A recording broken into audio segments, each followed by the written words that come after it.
It is my pleasure to introduce Jackie Canterbury, our speaker for today and our workshop leader for today. I've known Jackie uh, almost 2 years now, and it's just been an absolute pleasure. Love her expression, her thinking, her shop, which she's going to be presenting to us from today in Monterey, is a must see if you're on the Monterey Peninsula. Um, she can she takes the month of January to renew it and to renew herself. And so she's in the midst of that process right now. And we were lucky to grab onto her because she normally has a group that meets on the second Saturday, darn it, which is our meeting day every month. And so when I realized that the sun and the moon and the stars were going to align and we were going to be able to have Jackie today, I was pretty tickled and told Sue Scott, oh, come on, we got to have Jackie in January. So, Jackie, looking forward to what you're going to share today about your Slowfiber journey. And then also this afternoon, I'm signed up for the workshop and I'll be Mhm. helping you with the Zoom aspects of it as we go through that. So, thank you and welcome. It's all yours. Oh, thank you very much, Claire. It's my pleasure to be here. And, thank you for speaking to our friends down south. I was going to, and thank you for doing that. Yeah, that's soul crushing for all of us. Everybody's affected when some of us are affected. And so thanks for speaking to that. I am happy to be here. This is not my normal format for engaging, and so I'm nervous, and I don't actually do this, and so thank you for your patience in advance. And I'm happy to share with you my journey.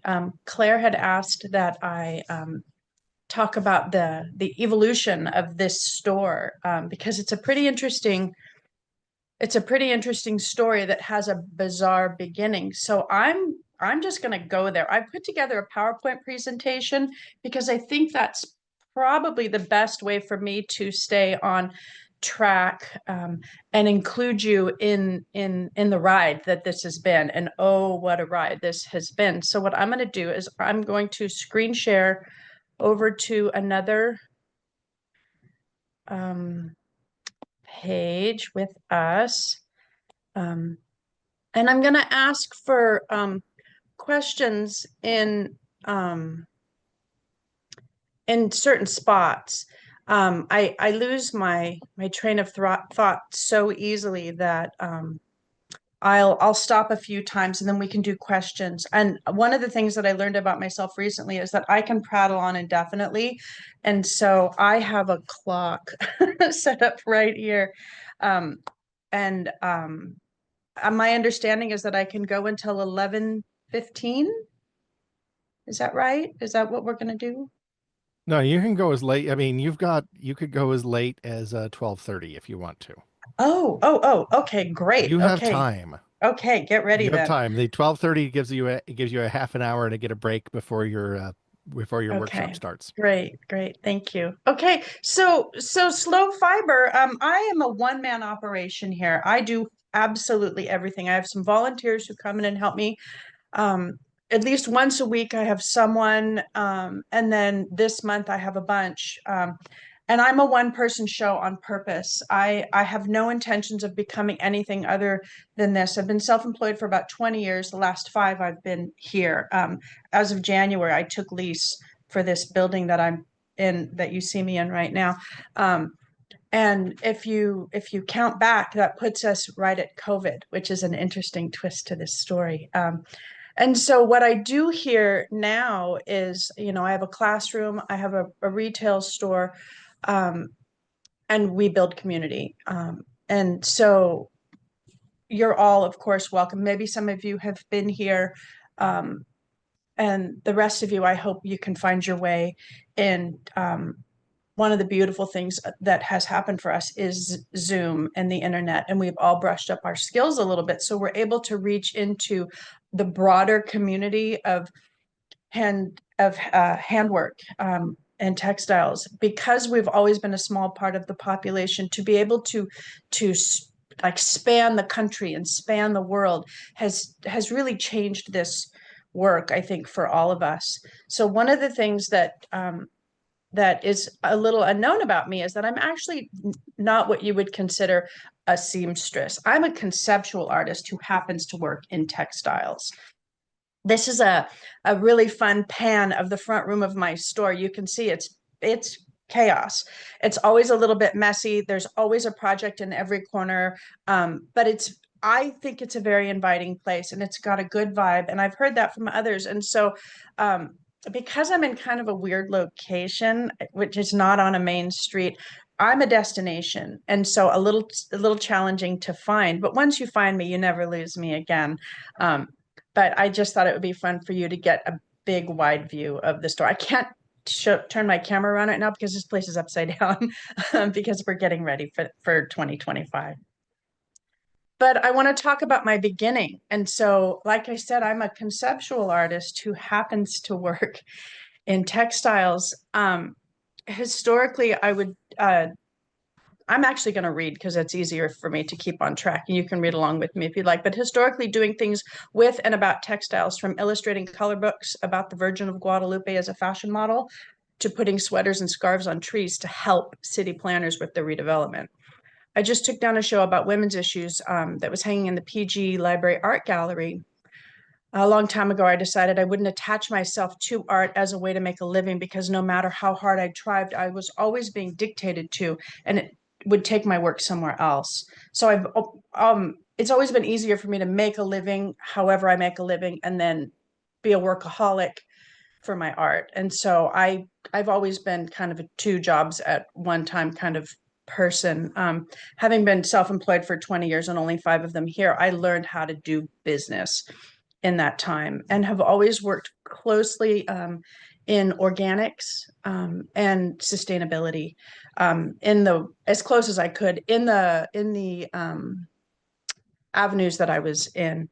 In 2017, I submitted and was published in a fanzine called Loved Clothes Last by an organization recognized and represented in almost every country on the planet called Fashion Revolution. Many of you have heard of that.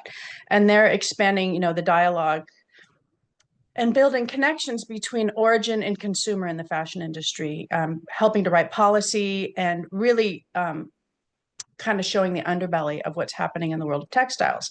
And if you work in sewing, if you are attached to garment making at all, you understand. You can't avoid it. If you have any foot in social media at all, you're going to be preached to about the dirty world of textiles. And so again, I did this submission, and I'm the centerfold there on the right, alongside somebody on the left. This organization is spearheaded in London by a gal who's called Orsola de Castro, and she says things like the most sustainable clothes are the ones that are already in your closet. Well, that turned me on my ear. For the next 6 years, my life got very different. So here's the beginning. I started making my own clothes immediately. I was like, oh no, well, we can't have that. And the more, your algorithm starts to speak to you, and the more you learn about something, the more the world is going to enforce what it is you're learning. And we see that all over the place. But for me, I was devastated because I've been a clothes horse my whole life. I wanted all the clothes, all the styles, all the stuff, all the time. I had a revolving closet that was full of whatever look I was going for. And I would donate and buy, and I would buy new and used and antiques and flea markets. I didn't care where this stuff came from. I'd get an idea and I'd run with it. And this is always, since I'm a little kid, I'm just like this. And I knew that I had to do something different because this is a problem. And I have made it my life's work to try to be as little bit of the problem as possible. And so this is a piece of Harris tweed wool, which of course has a great pedigree and a great environmental story. And I'm using, a pattern, and I'm doing these things, and I start making these clothes. And because sewing, it can tame the beast a little. It'll slow your roll a little, right? We're not buying so much. So this is just the beginning. And this is, by no means am I going to show you an exhaustive list of everything that I've done, but I'm using these photos as prompts to help the story move along. This is a a tablecloth that belonged to my grandmother, made into this pinafore over a linen smock, over an antique slip. So I'm trying to move my closet towards things that are a little less harmful, trying to get away from commercial buying. It's 27, it's 2017 when this is happening, and I'm making these clothes that are cute and fun, but it's not really my look, so I keep making. So I'm still part of my own problem. But remember, I'm a conceptual artist. My job is to solve an issue, and so I'm going to do that through these acts.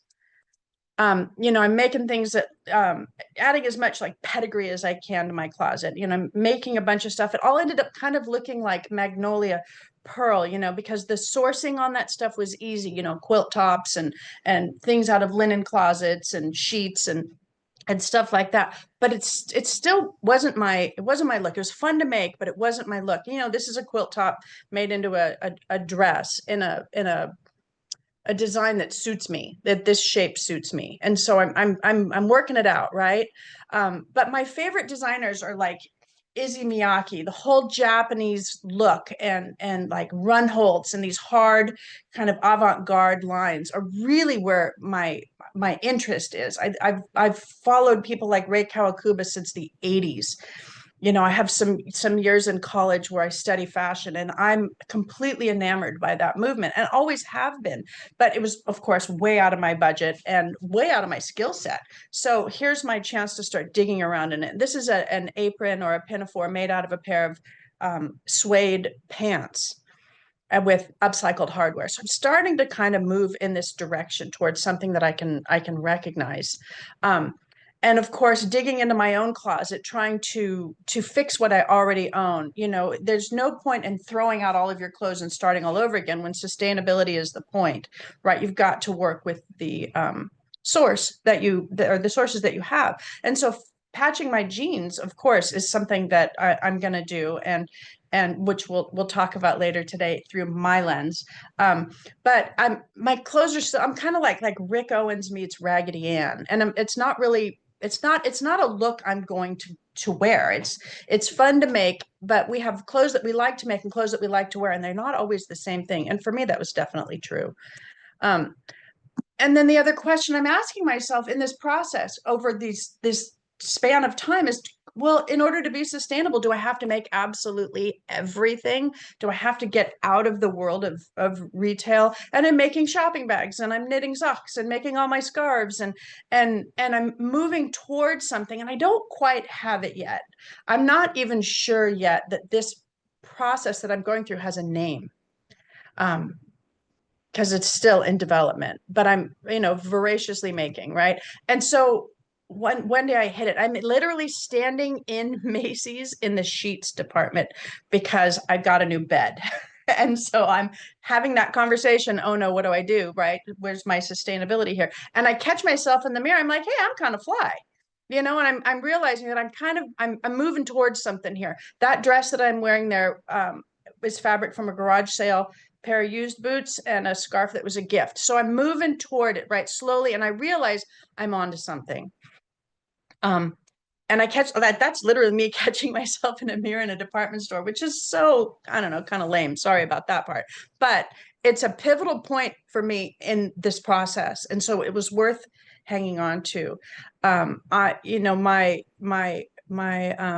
Making everything is, it's a great idea, but it still isn't going to solve this issue about consumption and textiles.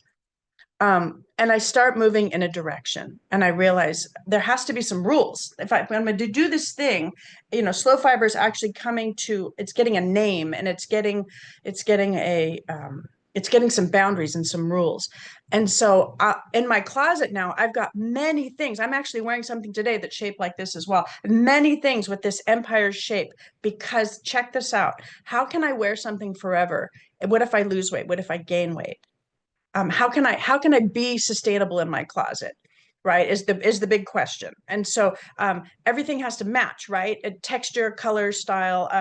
I can't have this huge revolving closet and still feel like I look like me if I don't start applying these rules, right? And so is the fabric or the garment or whatever, is it upcycled, pre-owned, recycled, organic, fair trade, handmade? And this is the big one, because no one can get hurt anymore in the making of this project, this closet. And we know, because of places like Rana Plaza, where 1,100 people get crushed in a factory making clothes for us. These things are happening all over the place. Bangladesh is a cesspool of garment construction. There are places all over the planet where people are absolutely enslaved by the work that puts clothing on our back. And then the other end of this, which a lot of us don't think about, and I hadn't thought about, is that donating has to stop.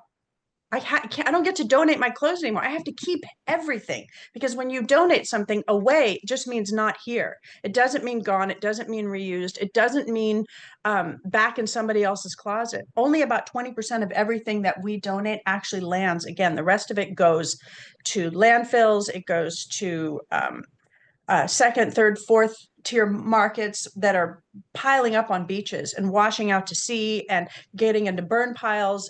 Argentina, Africa, Indonesia all have our garment waste stream littering their shores. And so we can't donate anymore, right? So now I've got this pressure on, because I have this revolving closet, right? Oh, if it doesn't work, let it go, start again. Using sustainable sources is not the only question I can ask in this. So these 4 dresses, the one I'm wearing and the 3 in front of us, are become a shape. It's an empire waist. It fits me. I'm losing and gaining the same 10 pounds my whole life. I can wear it forever. And so it becomes a staple shape for me. And I repeat it a lot. I start doing things like this. This is a sweater that's made up of a bunch of felted junk sweaters that were only going to be good for crafts. I cut all the sweaters up and I sew them back in together into yardage, and then I lay a pattern, a self-drafted pattern over the top, and I remake this other sweaters into a sweater. And what's fun about this garment is that over its lifetime, and remember, this all starts back in about 2017. I may be into 2018 by now, but I doubt it. This sweater has changed its length. The sleeves have changed. I've added a collar. I've taken off a collar. I've put on buttons. I've taken off buttons. It's a Franken sweater that I can constantly be adding and taking from, and it's a hard wearing piece of my closet. Right now, this photo that you see is what it looked like in its earliest state. Now it's a little more worn. It's shorter in the back. I had a collar on it for a couple of years. I took it off. I'm always working on this sweater. And because it's wool, it doesn't fray. I can take it apart. It's really simple seams, and I keep adding things to it and changing it. It's become this sort of, it's kind of a statement for like the big picture here. Coming from, wool is a great, long, hard wearing fiber, and it's an important part of my closet. Then I have to ask myself too, because I'm a knitter, like the things that I knit have to come from these reliable places also. The sweater in the upper left-hand corner, all 3 of these are hard working parts of my closet, but the one in the upper left-hand corner is made from recycled cotton I-cord that you can buy in these big spools, and I just took 6 of them and I knit it into a sweater that I wear all the time. The sweater below comes from a company that only deals in mulesing-free organic fibers, and then the sweater in the upper right was pre-owned. So in my store here, we peddle, I'm essentially a thrift store for crafters. And so that's another source, is to make sure that things that don't make it into somebody else's closet make it into ours. So it's this kind of evolution. And these are more current things in the last couple of years. So, right, the lack of color. That's always everybody's question. Like, what is it with you and black? My God, how boring, right? So this became an imperative for me. In order for everything in my closet to get worn and have this long life, it had to interact with everything else. It was kind of hard to accept at first, but it was sort of the final frontier. I mean, I like the color, so it's okay, but the lack of other colors in my closet was a little bit, it was a little bit of a sad thing for me, but I'm used to it now and I like it. So the other thing that I start working on is finding patterns from pattern companies that I believe in, who I think can answer the same call. And a lot of pattern companies, especially indie ones, they're on point fashion wise. They really are trying to do what's trending now. And I found that Merchant and Mills really, really considers that stuff carefully. So they're kind of my favorite pattern company. Them and 100 Acts of Sewing by Sonia Phillip are the two pattern companies that I use personally, only because the 100 Acts of Sewing patterns are really simple and I can jazz them up. And the Merchant and Mills patterns are drafted, I believe, drafted beautifully. And the funny thing is I met the owner of that company, Carolyn Denham, and she and I have the same body type. And so I wonder why I like her so much. And we're the same age. And so finding that pattern company that I knew was going to work for me was a really important part of not wasting, because a lot of our sewing goes badly and I can't have that. Again, that same silhouette, right? The other thing I got into doing was remaking. And so this jacket on the left and this jacket on the right are the same jacket, but the one on the left was made from there's this company called Guess that was really popular when I was a kid. And I found this jacket at a Goodwill at one of the thrift stores, and it was really long, and you probably were supposed to wear it with cowboy boots and flared jeans. That's the era, maybe. And it was shaped like a bathrobe. It had this icky fake fur collar, but it was boiled wool, so it was a lot of yardage and it was a good source. So I inserted the godettes on the side and put big pockets using the bottom half, and wore that jacket almost daily for years. And in the last couple of years, learned how to do wool embroidery with one of our instructors here, and Sue Spargo, who is a great wool goddess in the embroidery world. And this is me practicing my wool embroidery on the jacket. Still something I really like to wear, but it's fun to now I get to build my own pedigree and I get to build my own provenance. And I like to document these things. I like to write them down. I like to repeat them. I like telling you the story that this essentially Guess bathrobe has gone through and will continue to go through. And now that it's in my hands, it will be here forever. So this is I'm not going to show you everything I've ever made. There's about 200 things so far from 17 to now, maybe more, maybe less, probably more is realistic because I'm a voracious maker. But this is essentially my closet. Just 3 shots, it curves around, and almost everything in there, of course, with the exception of a few things, is made by me. And I'll talk about that in a second. It's unnecessary to have this much. I get that. And I don't donate. So I'm selling, gifting, trading. I have bins in the garage of clothes that I can revisit later and alter. And I really do take the end use of this stuff seriously. I don't make underwear, socks, or leggings. Those things I actually buy from usually from a company called Pact.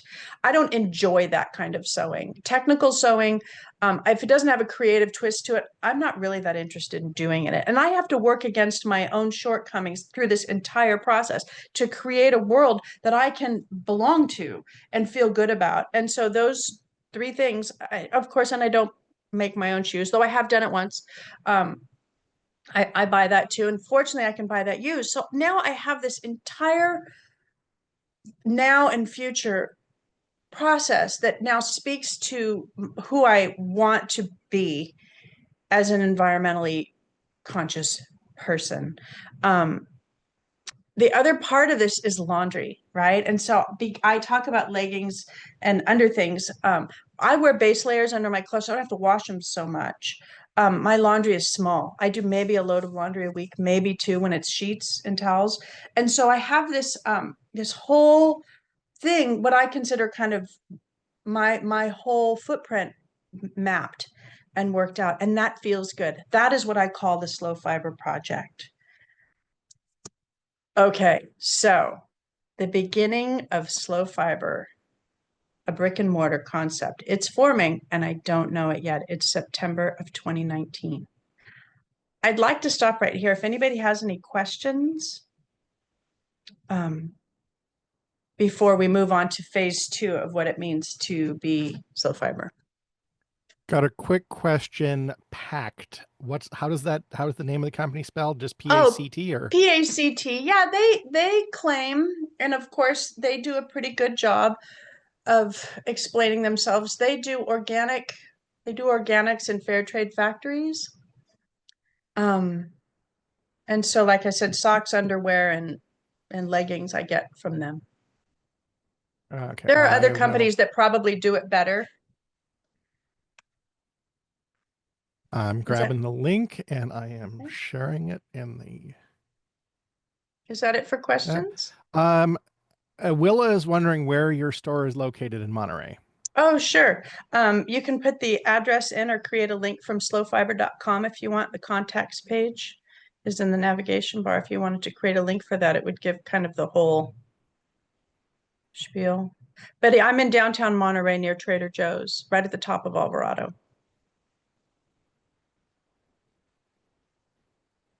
Just a second. I am putting that one in and grabbing. No, that's the wrong tab. That was actually. Let's find your address. There is actually a huge new European Union regulation on discarding and recycling of clothing that has just kicked in. I've heard it on Swedish radio yesterday. That at this point it is now illegal to throw textiles in the trash. They have to go to recycling. Clean and undamaged clothing gets distributed to secondhand stores, and fabric. They're building an infrastructure to redistribute scraps and pieces and parts and stuff to factories that make, say, furnishings to use as padding layers in furniture and upholstery and stuff. So And that was those something. things are finding their way into the garment industry. It's just going to be a while. Yeah, it's Yeah. just starting in Mhm. Europe right now, but it's Mhm. a new consumer regulation. So, California has Ashley, one too. California is starting. California is at the tippy beginning of starting to regulate what can be who's responsible for the waste stream on textiles. More on that soon. I don't actually have the whole story on that yet, but it is newer information, like super so newer information. so we got a question from Ashley. Um, Says she can imagine your focus is on natural fibers because of the longevity and sustainability. Can you speak to your preferences and thoughts on types of fiber and how you use them? Yes. I'm clicking that as an answer live. Is that later in your segment or No, you want to cover let's it talk now? about it. No, this is a great window for Okay, that. cool. Yeah, so natural fibers is my preference, but I also have an obligation to synthetics. Any synthetics I've bought in accidentally or otherwise are now mine.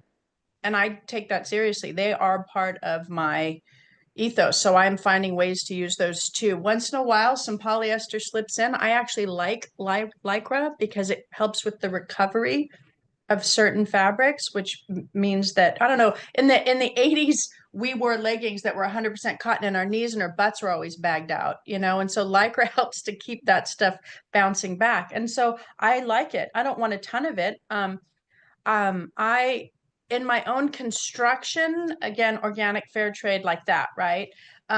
But sometimes things come through the used avenues that are really good. And I take really good care of my clothes, so I expect that they'll last a long time. So I don't have any dogma around that. Here in the store, I don't sell synthetics other than a tiny little corner in the pre-owned section. But it's not something that I'm seeking out. It just seems to find its way in. Everything that I showed you was wool, linen, cotton, um, and the photos that you looked at, upcycled, recycled like that. I have a love-hate relationship with rayon, but there is a type of rayon called Tencel and Lyocell. Those are made in closed loop systems so that their chemistry doesn't find its way into the waterways. One of the hard things about the garment industry that was really bitter for me to understand is the secondary sewing market. So let's say company A orders 1 million pairs of jeans and they go to their regular source, and that regular source knows they can't produce 1 million pairs of jeans. They're going to reach into the secondary and the tertiary markets for construction, and that's where it gets muddy. Like we can say, oh, not in my backyard, and we can ask, production company A to do this for us, but they, in order to meet that million units need, will go to Rana Plaza and to these other places to fill these voids. So we don't actually ever hear about that. Did that sort of answer the question? I think it's a good answer to the question. Okay. I mean, from my perspective, it did. We also have a question from Kay Luck about tips and tricks for reducing laundry. She says she's got a rewear hook where she can hang things that she can wear more than once. And then she loves wool because of rewearing. And Yeah, then base layers, right? Base layers, I think. And most of us don't live. We are so fortunate here in Monterey. I get to sit on my high horse and tell you I can wear base layers because it's 65 degrees here all the time. But if you live where it's normal, hot summers and things like that, you can't pile up a bunch of clothes to keep the outer clothes clean. But you do have the luxury of wearing smaller clothes, I think. So for me, spot cleaning, one of the main reasons I wear black, one of the bigs, is because I can pour a cup of coffee on it and still own it. I can't do that in pastels. I can't do that in light colored things. So, yeah, laundry, right? It's the big one. It's the big one. Smaller loads, less washes. I wear jeans 7, 8, 12 times before I wash them.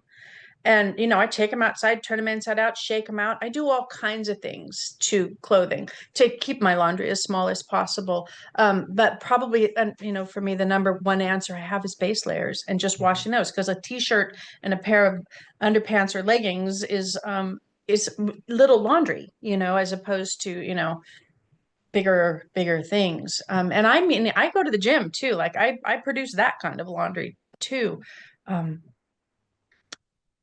Yeah, those are my laundry but tips, right? Drip dry, yeah, right? Drip dry. Everything lasts longer. The dryer absolutely destroys clothing, right? It's not the washer, it's the dryer. And my stuff starts to fade and I can re-dye it, but I tend to like that color. So, I don't know if that's the answer for everybody, but black. okay, that looks like the end of Okay. the queue of questions. Okay, great. Thank you. So, Okay, so the beginning of Slowfiber. I'm in this incredible place in my life. I'm going through a divorce, which means losing my business, my identity, my family, and my job. Because I'm, like I said, I've been self-employed for 20 years now, so 15 years of that, and I have to go get a life. And I moved to San Francisco just to get out of town. And I'm born here in Monterey, but I moved back. I've lived in the city a few times in my life because it's sort of an escape for me. And I move up there and I get a job in a sweatshop because any job will do. But this is also good information. I'm living on my savings because nobody can afford to live in San Francisco and work in a sweatshop. But I'm going to go learn a bunch of stuff about sewing, and for it, for nothing 50 an hour, I'm getting beat up. One of the things that we also may not understand about the garment industry is that, like any job, there's going to be personalities and there's going to be politics. And in an economy like Bangladesh, where people are scrambling for work, you're hanging on to your seat at your sewing machine for life, for dear life. And the person behind you and the person in front of you are not as interested in your well-being as you might think. And I learned that working with these people. It was a small shop. There were 4 of us on the floor, and they all started young in third world countries and then moved to the United States. I'm the only white girl on the floor, and I'm 50 years old. So I've got ageism against me. I've got a lack of, like, I don't know what you would call it. Like, I'm not a pro, right? I'm a hack. Everything I know, I taught myself. So I end up work there for 4 months, and I learn about the kind of abuses that you can experience at the hands of people who don't have your best interest at heart in work. And it was fabulous. I only lasted 4 months, but I learned so much about myself, about my skills, about who I really am as a maker, and what it must be like for people who work in sweatshops around the planet. Like I said, I only lasted 4 months. But here I am in this photo standing next to this fabulous woman. We are accidentally, I'm there accidentally, but my job in San Francisco was near my college that I went to California College of Arts and Crafts, whose design campus is in San Francisco. And it was really just a few blocks away from work. And I had gotten word from my alum newsletter that they were doing a mend bar. And it was sponsored by the Fiber Shed, the Northern California Fiber Shed, CCAC, and Fashion Revolution. And so I went, I just popped in. I'm like, I got to go see this thing. This is what I'd worn to work that day. And I walk in and there's this woman there wearing something very similar to me. And we got to talking and she's in my phone book somewhere. I can't remember her name, but she and that was my permission to be me right there. There was somebody else out there who was kind of doing my same thing. We're standing together in front of this great big patch, the photos by a Bay Area photographer called Paige Green. And one of their stitchers didn't show up who was going to help with this men bar. I'm like, I'll do it. And that was my introduction to the next part of my life. Within a week, I think I quit my job. I actually called that sweatshop and said, I'm not coming back. I didn't give them 2 weeks or anything. I just wasn't coming back.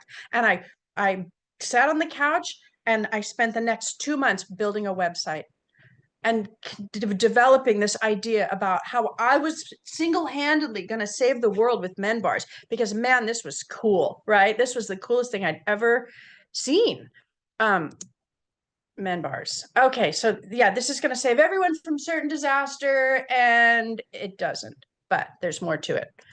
I start planning and plotting and organizing, getting my stuff together. I move back home. This is the living room of my house while I'm in San Francisco. I actually share a big house with my mom. It's divided into 3 units now, but at that time she lived in one, I lived in the other. And it's a big space out in the country with lots of parking and this is me getting ready. I'm going to do this thing. And I'm so excited. All of a sudden, my life makes sense. I get to start becoming the thing I was always supposed to be. And this is me taking a photo the first night before my first men bar is going to happen. I'm all set up. I'm ready to go. This is my studio space. I don't even have a living room anymore. It's just this space. And I'm so excited. And everybody's going to come. And here's my first night. And we're all hanging out and we're sewing and we're stitching and having a good time. I've made food. They gave me a little bit of money to come, but this is the proving ground for me about what comes next.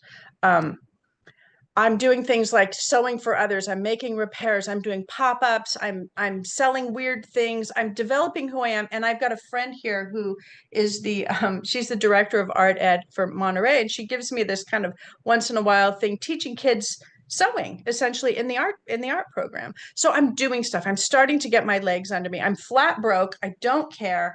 My mom's helping. I've got a little bit of money coming in from strange places. I'm still in my own personal emotional hell because I'm going through a divorce, but I'm doing this thing and I've never felt more alive in my life. I don't know if you are familiar, but Patagonia does this worn wear thing, but they actually have this truck that they take to events. And this is at Asilomar in January. This is pre-COVID. There's an environmental conference, and Patagonia would always come. And this is their version of a pop-up mend bar that they do. And they got these guys in there working, and they're not very good. So of course, in my huge because I'm going to save the world, I impose myself on them and I'm going to help because they really are doing a bad job at this mending and I'm going to help. Right. So it's starting to, my point is it's surfacing all around me. Maybe it's been going on all along, but I'm just seeing it for the first time. And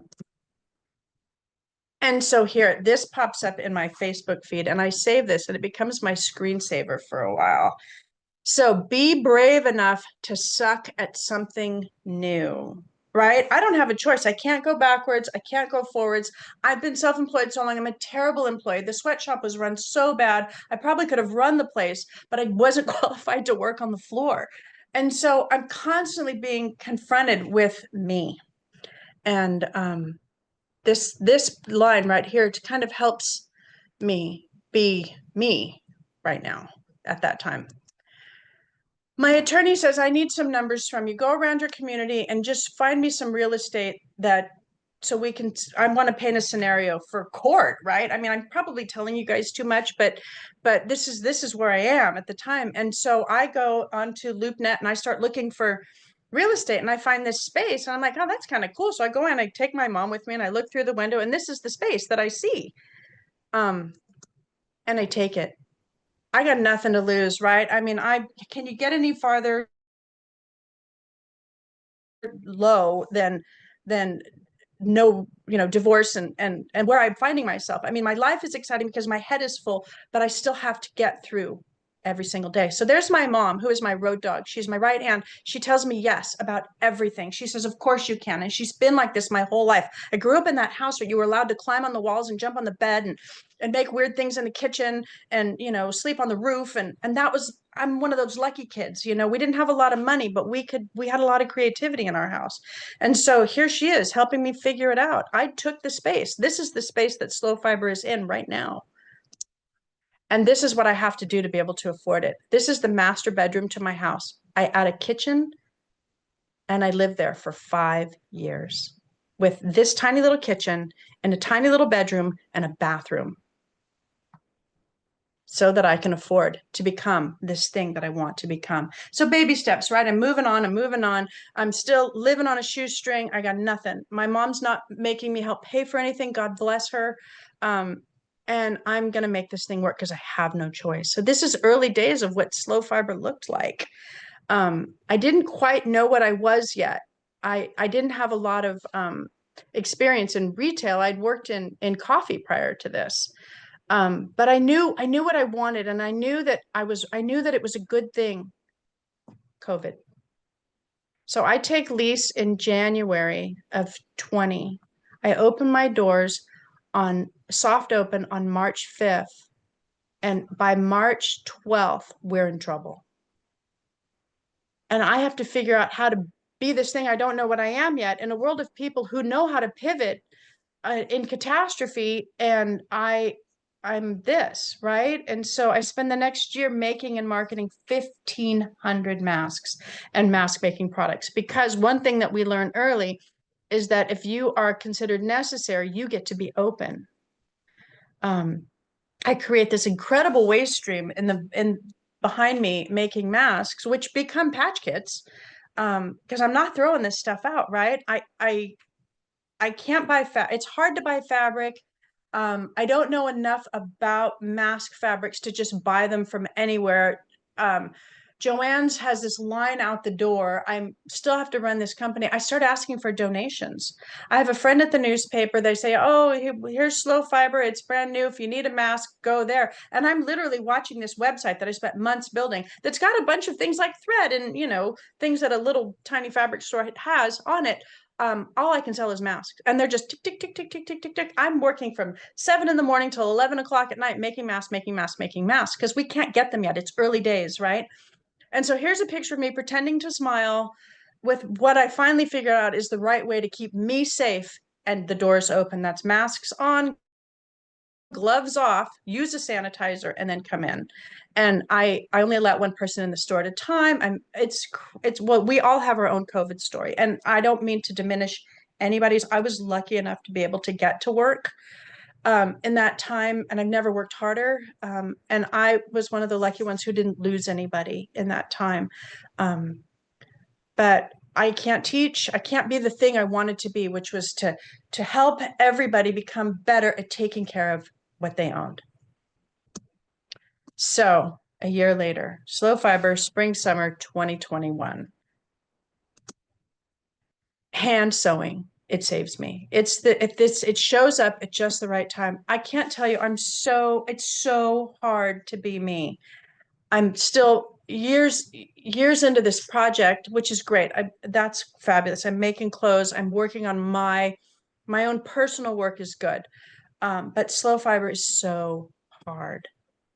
I start doing these Zoom-based book club sew-alongs that we still do to this day. And I know I'm doing the right thing. Everybody says so, but it's relentless. It's relentless. Like parenting is relentless. There's just no end. It's just me pushing through, trying to figure out what it is, this idea, which is, I didn't just go, open a bagel store. I was developing an idea and surviving COVID and divorce at the same time. So I learn about the Batsford series of books and all this slow stitching that's going on. And we start doing them in these book club so-longs that are just made up of friends and friends that we meet, every couple of weeks, and we stitch together and we share. And I'm using this as an avenue to sell books. I'm finally starting to sell books. We're not allowed to gather in person. So we have this great connection on Zoom, like you guys, like us here at PENWAG, and we're coast to coast. And yeah, hand stitching, it changes everything. This is a great example. Whenever I've got this waste stream behind mask making, I'm turning them into these patch kits, which have become kind of a trademark for me. I've probably made 1,000 of them at this point. And I always, whenever I have waste here, I make patch kits out of them. It's a little design opportunity for me. And I make them and they sell, I make them and they sell, and they make me happy. And they help me deal with the waste stream. But hand stitching, oh, honey, there's a light. They're starting to talk about lifting restrictions. And I've got this mountain of clothing that I've made because, you've been with me now for a few years now through this process, and I need to slow my roll, and hand stitching literally saves my life. Sitting still, calmly in a quiet, warm room with a needle and thread, working slowly towards sometimes nothing in slow stitching and sometimes something in garment making changes everything. And I can't state that enough. I wish I had a larger vocabulary so I could talk about what that has meant. But I've never worked harder for less money in my life, and I'm not quitting. I can't quit. But my own personal work is thriving. And so we discover Alabama Channon. I don't know how most of us in the garment making world know about Alabama Channon, and she has absolutely paved the way for this work that I am learning how to do. This whole time, the world of shipping and wholesale and getting things into the store is so hard. Landing accounts, maintaining accounts, companies are folding. It's so hard. It's hard. But my own personal work is thriving. I'm making things that have such meaning and such depth. Organic fabrics, upcycled fabrics, pre-owned fabrics made into garments that just feel like they have so much soul, which is one of the things that comes from spending that much time making something. I'm working in shapes that I recognize, making t-shirts and working in linens, pre-owned linens, and working from patterns that I know work, making things that are all hand stitched, one stitch at a time, that fit like skin. You don't have to go backwards. You're moving at the speed of people. We're designed like this. 30 trillion bazillion years on the planet. We've only been sewing on a machine for about 200 of those years. And this is magic to me. It's the Band-Aid that I need. I start messing around with the waste stream again. This is a wool tissue t-shirt, and I took all of the scraps from the t-shirt and made them into a scarf. This is my single favorite garment in my closet. I ended up with a little bit of fabric left over, just enough to fit into the palm of my hand, and it was just little trims and things like that. I took every single scrap and turned it into a scarf. And when you lay the scarf out, I didn't want to bring too many photos into this, but it looks like a Louise Nevelson sculpture. Absolutely. And indestructible. Like this stuff, I take really good care of it. I'm wearing it for years now. Okay, so that's how I survived 22 here in the Slowfiber store that has one customer at a time, making almost no money. 22 rolls around,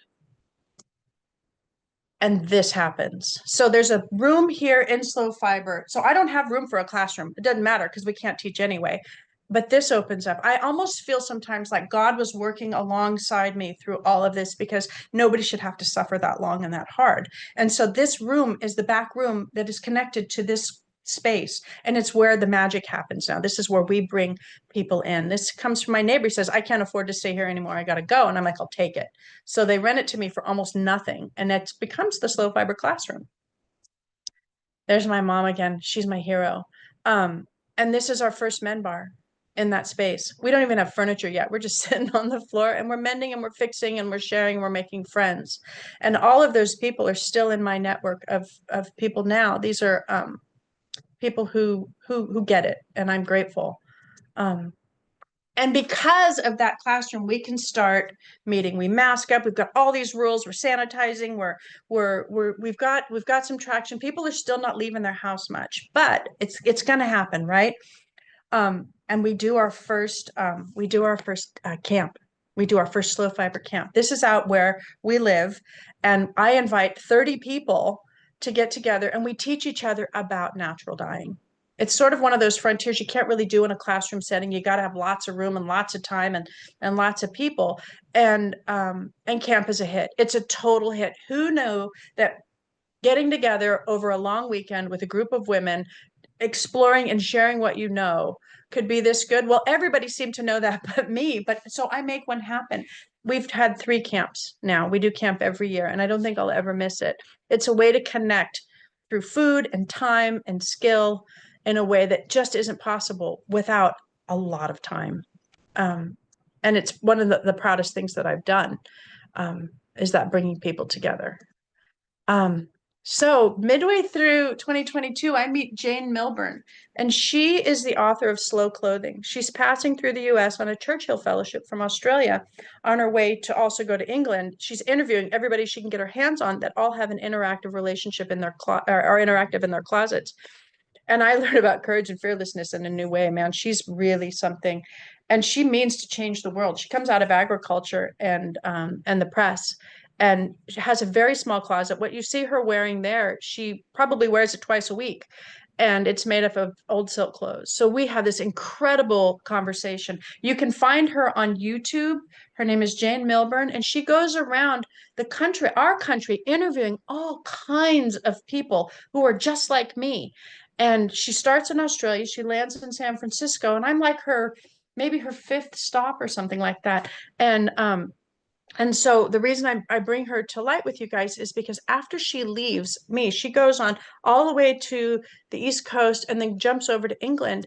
And in her wake, I'm so moved by what she's doing, by her wanting to bring us back to her country and to develop a global understanding of what it means to get dressed, that I take a piece of fabric, I fold it up, and I send it off to one of these women I follow on Instagram. And I start creating this path through our country with this piece of fabric to people like Sonia Phillips and Katrina Rodabaugh and all of these fantastic people who are like me, but who don't know they don't know me from Adam.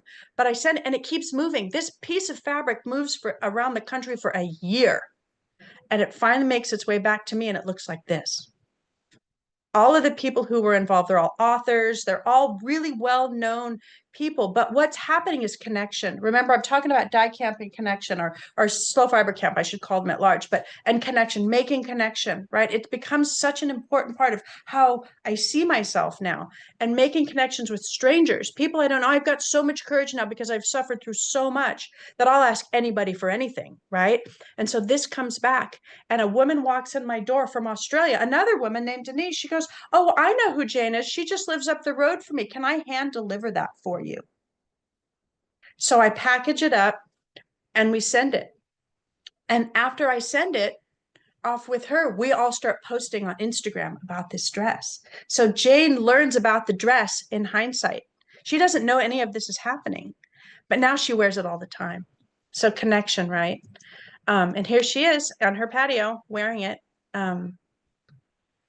But yeah, it was people like Cal Patch, who is a hand stitcher, crocheter, Crispina French, the original upcycler, Katrina Rodabaugh, the author of Mending Matters, Sonia Phillips, the brain behind 100 Acts of Sewing. These are, and that's just some of them. Those are just the ones that I think maybe you'll know about. The list is like, there's like 15 people who get involved in this thing.